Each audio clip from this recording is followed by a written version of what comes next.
നിർത്താണ്. കുറെ ചോദ്യങ്ങളുണ്ട്. ഷുഗറിന്റെ ഇവിടെ ചോദിച്ചിട്ടുണ്ട്. പ്രഷർ ഞാനിപ്പോ എന്താ പറഞ്ഞു പതിക്കിട്ടത്? യൂറിക് ആസിഡിന്റെ പ്രശ്നം അതാണ്. ഈ മസാല കൂടിയ ഫുഡ് നിങ്ങളൊന്ന് നിയന്ത്രിച്ച് ഈ പറഞ്ഞ രാവിലെ ബാർലിയുടെ ഉൽപ്പന്നവും രാത്രി ചുരങ്ക കൊണ്ടുള്ള കറി വല്ലതും കഴിക്കാൻ പറ്റുകയാണെങ്കിൽ ഒരു 40% അതുകൊണ്ട് മാത്രം പോയി കിട്ടും. പിന്നെ അതോടുകൂടി യൂറിക് ആസിഡിന്റെ പ്രശ്നത്തിന് നല്ലൊരു പരിഹാരം ഹിജാമയാണ്. അത് ചെയ്യാൻ കഴിയുന്ന അത്രയും പ്രഗത്ഭനം 5 മിനിറ്റ് കൊണ്ട് ആ പ്രശ്നം പരിഹരിക്കപ്പെടും. ഹിജാമ ചെയ്യാൻ അറിയുന്നത് നബി സ്വല്ലല്ലാഹു അലൈഹി വസല്ലം തങ്ങൾ പ്രോത്സാഹിപ്പിച്ച ഒരു പ്രത്യേക ചികിത്സാ രീതിയാണ് കപ്പിംഗ് തെറാപ്പി, ഹിജാമ. പക്ഷേ ഇന്നിപ്പോ അതിപ്പോ ഒരു ബിസിനസ് തന്നെയായി മാറി. നമ്മളൊക്കെ പഠിക്കുമ്പോൾ നമ്മളോട് ഗുരുനാഥന്മാർ പറഞ്ഞത് പൈസ കൊടുത്ത് ഇത് ഹിജാമ ചെയ്യാൻ പാടില്ല, പൈസ വാങ്ങരുത് എന്നാണ്. ഞാനിപ്പോ നിങ്ങളിൽ ഒരാൾക്ക് ഹിജാമ ചെയ്തു തരുമ്പോൾ അതിന് കൂലി വാങ്ങരുത് എന്നാണ്. അത്രയും. പക്ഷെ ഇന്നിപ്പം അതൊരു എന്താ പറയാ, എന്തോ ആയിക്കോട്ടെ, അവര് ചിലപ്പോൾ അവർക്ക് റൂമിന് വാടക കൊടുക്കാനോ അല്ലെങ്കിൽ അതിന്റെ എക്യുപ്മെന്റ്സ് ടൂൾസ് വാങ്ങാനുള്ള പൈസ വാങ്ങായിരിക്കും എന്തോ. ഞാനിപ്പോ അതങ്ങനെ പറഞ്ഞു എന്ന് കരുതി അവരെ നിങ്ങളാരും ആക്ഷേപിക്കരുത്. അതിന്റെ സുന്നത്തായ രീതി അങ്ങനെയാണ്. അപ്പൊ ഹിജാമ നല്ല ട്രീറ്റ്മെന്റ് ആണ്. ഈ ഏതിന് യൂറിക് ആസിഡിന് നല്ലൊരു ട്രീറ്റ്മെന്റ് ആണ്. അവർ ശ്രദ്ധിക്കേണ്ട ഇതാണ്, ഭക്ഷണത്തിൽ മസാലകൾ കൂടുതലാവരുത്, മാംസം കൊഴുപ്പ് കൂടുതലുള്ള മൂരിയിറച്ചി പോത്തിയിറച്ചി കൂടുതൽ കഴിക്കരുത്. അതുപോലെ പൈനാപ്പിള് ബുദ്ധിമുട്ടുണ്ടാക്കാൻ സാധ്യതയുണ്ട്, തക്കാളി കൂടുതലുള്ള കറി ബുദ്ധിമുട്ടാക്കാൻ സാധ്യതയുണ്ട്. ഉൾപ്പെടുത്തേണ്ടത് വെള്ളം. ഞാൻ അത് പറഞ്ഞു, 2.5 ലിറ്ററെങ്കിലും വെള്ളം ഒരു ദിവസം കുടിക്കണം.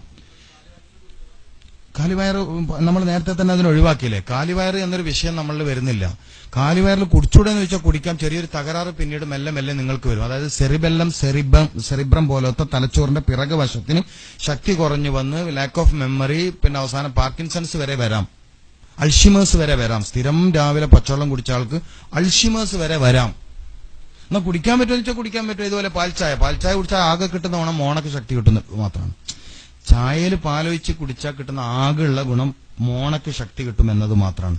അത് ചായ എന്ന് പറഞ്ഞാൽ കട്ടൻ ചായയാണ്, നല്ല സാധനമാണ്. കൊഴുപ്പിനെ നിയന്ത്രിക്കാനും മറ്റു പല നിലയിലും ഗുണമുള്ള സാധനമാണ് കട്ടൻ ചായ. കഴിക്കാം. ആപ്പിള് കഴിക്കുന്നതിന് ബുദ്ധിമുട്ടൊന്നുമില്ല. പിന്നെ പുളി രുചിയുള്ള ആപ്പിള് മധുരമുള്ളതുണ്ട്, പുളിയുള്ളതുണ്ട്. ആ പുളിയുണ്ട്, അത് ശ്രദ്ധിക്കണമെന്നേ ഉള്ളൂ. മനസ്സിലായില്ലേ? അതിന് പ്രശ്നമൊന്നുമില്ല.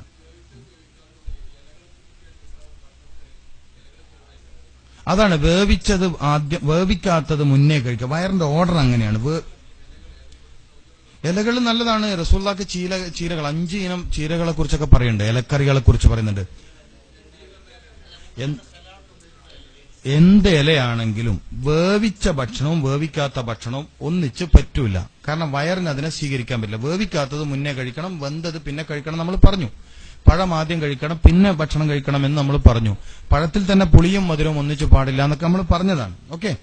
പ്രഷർ, ഷുഗർ, കൊളസ്ട്രോൾ എന്നീ അസുഖങ്ങൾക്ക് തിബ്ബുൻ നബവിയിൽ വിശദീകരിക്കാം. ഞാൻ പറഞ്ഞല്ലോ, ഇത് വിശാലമായി പറയേണ്ടതാണ്. പ്രഷർ എന്തുകൊണ്ട് രൂപപ്പെടുന്നു? ഇപ്പൊ നമ്മൾ അമിതമായ സംസാരം, രാത്രി ഉറക്കൊഴിയൽ, കൂടുതൽ നിന്ന് ജോലി ചെയ്യൽ, പിന്നെ അമിത ജോലി, പിന്നെ എപ്പോഴും നിരാശകൾ കൊണ്ട് നടക്കൽ, പക ഉള്ള മനസ്സ്, ആരെങ്കിലും പക വീട്ടണമെന്ന് കൊണ്ട് നടക്കുന്ന മനസ്സ്, ഇങ്ങനെ പല കാരണങ്ങൾ കൊണ്ട് പ്രഷർ ഡിസോൾഡർ ആവും.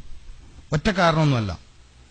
രാത്രി സ്ഥിരമായ ഉറക്കൊഴിയുക, ഇശായിന് ശേഷം ഭൗതികമായ കാര്യങ്ങൾ സംസാരിക്കുക, ബാങ്ക് കൊടുക്കുന്ന സമയത്ത് സംസാരിക്കുക, ഒക്കെ കൊണ്ടും പ്രഷർ വരും. മൗത്തിന്റെ നേരത്ത് മാത്രമല്ല നാവില് പടയിൽ വരികയെന്ന്. ബാങ്ക് കൊടുക്കുന്ന നേരത്ത് ശ്രദ്ധിച്ചു കേൾക്കാൻ പറയുന്നത്, ജനിച്ച ഉടനെ കുഞ്ഞിന് ബാങ്ക് കേൾപ്പിക്കാനൊക്കെ പറയുന്നത് ഈ നരമ്പിന്റെ രക്തസമ്മർദ്ദത്തെ കൺട്രോൾ ചെയ്യാനാണ്, ബോഡി ബാലൻസിങ്ങിനാണ്, ശരീരത്തിനെ ബാലൻസ് ചെയ്ത് നിർത്താനാണ്. ഇപ്പൊ നമുക്ക് സത്യത്തിൽ പ്രഷറിന്റെ കംപ്ലൈന്റ് ഉള്ളവരൊക്കെ ശരിക്കും ബാങ്ക് മാത്രം ശ്രദ്ധിച്ചാൽ തന്നെ പ്രഷർ നോർമലാക്കാൻ പറ്റും. മുരിങ്ങയുടെ ഇല ഉച്ചക്ക് കഴിക്കുന്നവർക്ക് പ്രഷർ എപ്പോഴും നോർമലായി കിട്ടും. മുരിങ്ങയില ഇവിടെ കിട്ടൂലെന്ന് തോന്നുന്നു അല്ലേ? കിട്ടോ? ആ, ഓക്കെ. മുരിങ്ങയില സ്ഥിരമായി ഉച്ചക്ക് കഴിക്കുന്നവർക്ക് പ്രഷർ കൺട്രോൾ ചെയ്യാൻ പറ്റും, നന്നായി കൺട്രോൾ ചെയ്യാൻ പറ്റും. പിന്നെ മഞ്ഞൾ ചേർത്ത പാല് കുടിക്കുന്നവർക്കും പ്രഷർ ഒരു പരിധി വരെ ഓർഡറായി വരും. പിന്നെ നല്ല എന്താണ് പറയാ, ഇതില്ലേ ഷായ് അഹ്ലർ, മറ്റേ എന്താണ് ഗ്രീൻ ടീ, അത് 1/4 ഗ്ലാസ് ഗ്രീൻ ടീയിൽ അസിലി നല്ല കരിഞ്ജീരകത്തിന്റെ എണ്ണ 1/2 ടീസ്പൂൺ ആഡ് ചെയ്ത് രാവിലെയും മഗ്രിബ് നിസ്കാരം കഴിഞ്ഞുകൊണ്ടേയും കുടിക്കുന്നവർക്ക് പ്രഷർ, കൊളസ്ട്രോൾ, ഷുഗർ 3ലും ഗുണം ചെയ്യും. അതായത് ഗ്രീൻ ടീ 1/4 ഗ്ലാസ് മതി. അതിൽ 1/2 ടീസ്പൂൺ ബ്ലാക്ക് സീഡ് ഓയിൽ, കരിഞ്ജീരകത്തിന്റെ എണ്ണ ചേർത്ത് കഴിക്കുന്നവർക്ക് പ്രഷർ, ഷുഗർ, കൊളസ്ട്രോൾ കൺട്രോൾ ചെയ്യാൻ പറ്റും.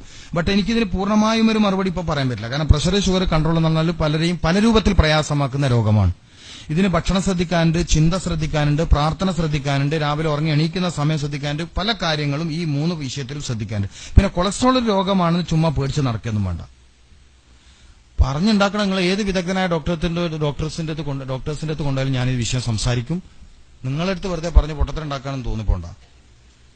കുറച്ച് ഞാൻ പറഞ്ഞ ചെറിയ കാര്യങ്ങൾ, നമ്മളിപ്പോ ചർച്ച ചെയ്ത ചെറിയ ചെറിയ കാര്യങ്ങൾ ശ്രദ്ധിച്ചാൽ തന്നെ കൊളസ്ട്രോളിന്റെ പ്രശ്നം അതിൽ ഇതുവരെ ശ്രദ്ധിക്കേണ്ട. സലാഡ് രാവിലെ എല്ലാ ഭക്ഷണത്തിന്റെ മുമ്പ് ഒരു പ്ലേറ്റ് സലാഡ് കഴിക്കുക.